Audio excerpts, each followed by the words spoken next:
Best Asaduddin Owaisi सदर कुल हिंद मजलिस इत्तेहादुल मुस्लिमीन व रुकन पार्लियामेंट हैदराबाद ने लोकसभा में आईन हिंद के शानदार सफर के 75 साल मुकम्मिल होने पर हो रहे मुबाहसे में कहा कि वजीर आजम को आर्टिकल 26 पढ़ना चाहिए।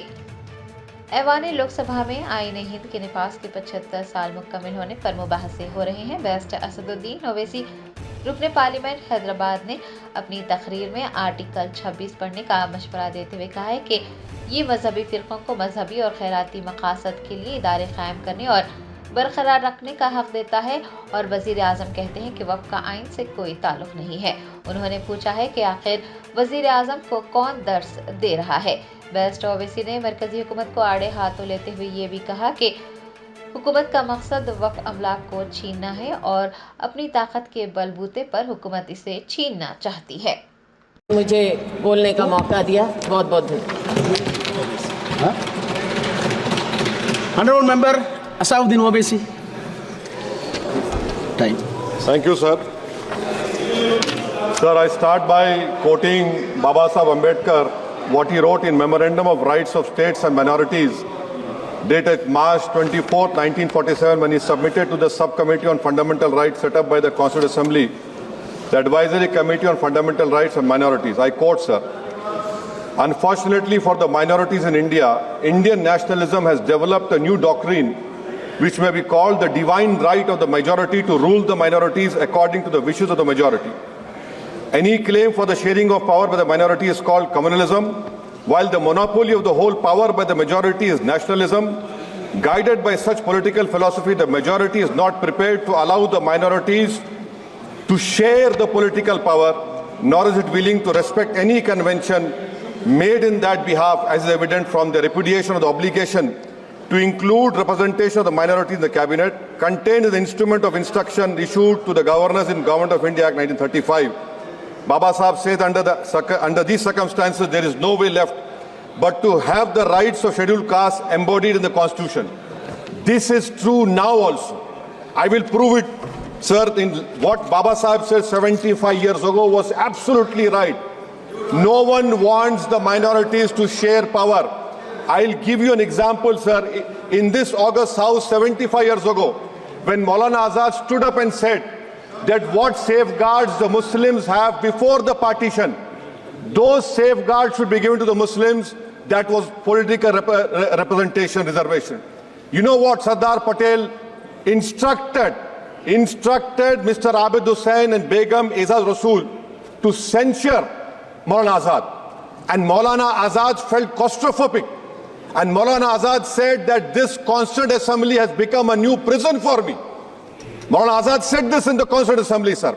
Now what we see is that, sir, आप देख रहे हैं कि उसके बाद जो कॉन्स्टिट्यूएंसीज को बनाया गया असेंबली और पार्लियामेंट की हदबंदी हुई, वो इस तरीके से उसको तरतीब दी गई कि अक्सरती तबके के लोग जीत जाएं और मुस्लिम अक़लियत के लोग कामयाब होने में बड़ी मुश्किलात पेश आए।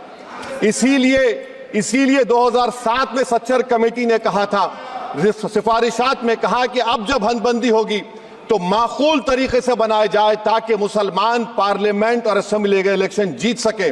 मुझे नहीं मालूम कि अब नए सेंसस के बाद जब हदबंदी होगी तो उसकी सिफारिशात को रखा जाएगा या फिर मार्जिनलाइजेशन जो मुसलमानों का हो रहा है 75 साल से वो चलता रहेगा। सर, जब पार्लियामानी जमहूरियत की कामयाबी किस बुनियाद पर होती है? पार्लियामानी जमहूरियत की कामयाबी का पैमाना मैं आपको बताता हूं। Article 25, article 26, article 29, article 30, article 14, article 21, ये 4 बुनियादी राइट्स है आइन में, जिसको हम सामने रखकर मैं आपको बताऊंगा कि क्या वाकई में उन कमजोर तबकात से इंसाफ हुआ। मिसाल के तौर पर आर्टिकल 15 और 16, सर, 1950 का प्रेसिडेंशियल ऑर्डर निकला, तारीखी नाइंसाफी के खात्मे के लिए रिजर्वेशन दिया गया, तारीखी नाइंसाफी के लिए हजारों साल के जुल्म की बिना पर, मगर उनको नहीं मिला जिनका मजहब इस्लाम और मुसलमान था, जो भी उनसे भी नाइंसाफी जुल्म हुआ। दूसरी बात सर, दूसरी बात, दफा 25 में प्रोफेस कहा गया, आर्टिकल 25 टॉक्स प्रोफेस।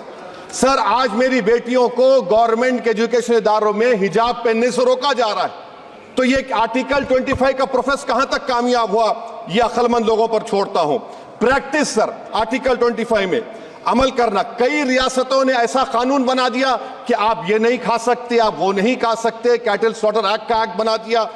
आप बताइए कि हरियाणा, राजस्थान में पुलिस की अख्तियारात गौरक्षक को दे दिए और उन अख्तियारात का बेजा इस्तेमाल मॉब लिंचिंग में हुआ। किसका हुआ? एक लड़का था साबिर मलिक बंगाल का, मार के पीट कर मार दिया गया। क्यों? क्योंकि उसने बीफ खाया, बाद में मालूम हुआ नहीं खाया। जुनैद और नसीर को गाटमीका के थे, उनको जिंदा जला दिया गया।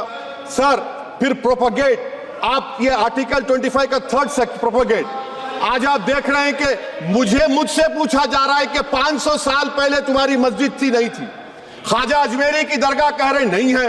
अरे सर, अगर मैं इस पार्लियामेंट में खोद दूं, इसमें गड़ा कर दूं, तो खाने जहां का हिस्सा मिलेगा तो मेरी हो जाएगी ये। आप बताइए। अब आप देखिए ये प्रोपगेट क्या हो रहा है। अच्छा, जो तब्दीली मजहब का कानून, तब्दीली मजहब, मैं तब्दील मजहब नहीं कर सकता, सरकार से पूछना पड़ेगा मुझे अपना मजहब बदलने के लिए। अगर अंबेडकर आज जिंदा होते तो बाबा साहब को भी कहते कि आप जाकर परमिशन लो, तब मजहब बदलना पड़ेगा आपको। ये हालात आज यहां पर पैदा हो चुकी है। सर आर्टिकल 26 देखिए, it gives religious denomination the right to establish and maintain institution for religion charitable. वजीर आजम कहते हैं कि वक्फ का ताल्लुक संविधान से नहीं है। अरे कौन पढ़ा रहा है वजीर आजम को? आर्टिकल 26 पढ़ा लीजिए। आर्टिकल 26 की बात कही गई। मकसद क्या है कि वक्फ की जायदादों को अक्सरियती तबके के लिए छीन कर दे दिया जाए। आप अपनी ताकत की बुनियाद पर छीनना चाह रहे हैं। सर दफा 29 पे आ जाइए, आर्टिकल 29। लैंग्वेज का, जबान का तहफ्फुज है। उर्दू को खत्म कर दिया गया। वो उर्दू जिसके हमारे मुजाहिदीन आजादी ने नारा दिया था, इनकलाब जिंदाबाद का, उस जबान को आप खत्म कर रहे हैं। कल्चर, आप कल्चर की बात इनसे पूछ लीजिए, वो बोलेंगे नहीं, हमारा जो कल्चरल नेशनलिज्म है वो कल्चरल नेशनलिज्म नहीं है बीजेपी का, वो कल्चरल नेशनलिज्म आलाजाद का, हिंदुत्व का नेशनलिज्म है, जो भारत के इंडियन नेशनलिज्म से बिल्कुल मुख्तलिफ है। सर अब आप आ जाइए। सर आर्टिकल 30 पे आ जाइए। सर आर्टिकल 30 पे आ जाइए। सर आर्टिकल 30 में माइनॉरिटीज को राइट दिया गया। This house has passed a law in 1981 to give minorities AMU. This government went to the Supreme Court and said no, we'll oppose minority status. This house voice was suppressed in the Supreme Court, sir.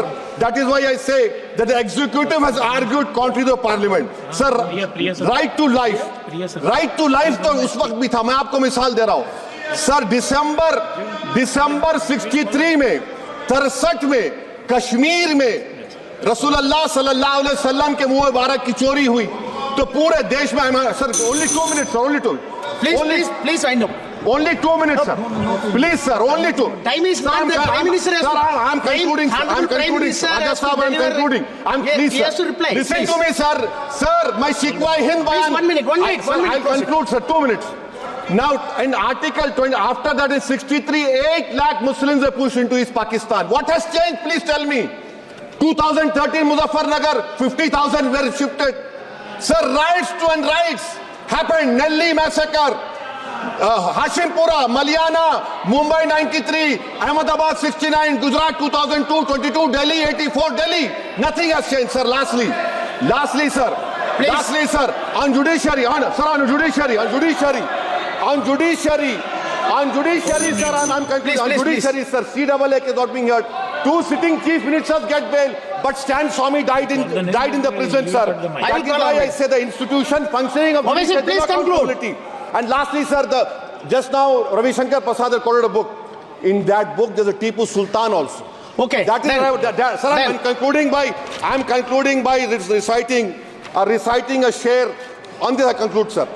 Nisar मैं तेरी गलियों के वतन के जहां चली है रस्म के कोई ना सर उठा के चले, जो कोई चाहने वाला तवाफ को निकले, नजर उठा के चले। सर हम जिस्म व जान बचा के चले, बहुत है जुल्म दस्ते बहाना दूर के लिए। सर हम जो चंद अहले जुनू तेरे नाम ले वाले इख्तिदार की कुर्सियों पर बैठने वाले जो लोग थे और है वो इंटेलेक्चुअली डिसऑनेस्ट है। संविधान सच्चा है। जय भीम, आइन जिंदाबाद। Professor, please. स्वागत है। Germanten super speciality hospital national award winner doctor Mir Jawad Zar Khan, German trained senior orthopaedic surgeon and director, माहिर डॉक्टर्स डॉक्टर वासिफ आजम और doctor Bharvi Chanduri, senior cardiologist और दीगर डॉक्टर्स नुमाया खिदमत अंजाम दे रहे हैं। Robotic surgery, advance cath lab, MRI, operation theatre, ICU, 2D ultrasound जैसी सहूलियात से आरास्ता कॉर्पोरेट लेवल हॉस्पिटल, वाजबी फीस में हर मर्ज से शिफायाबी के लिए Germanton super speciality hospital, Attapur.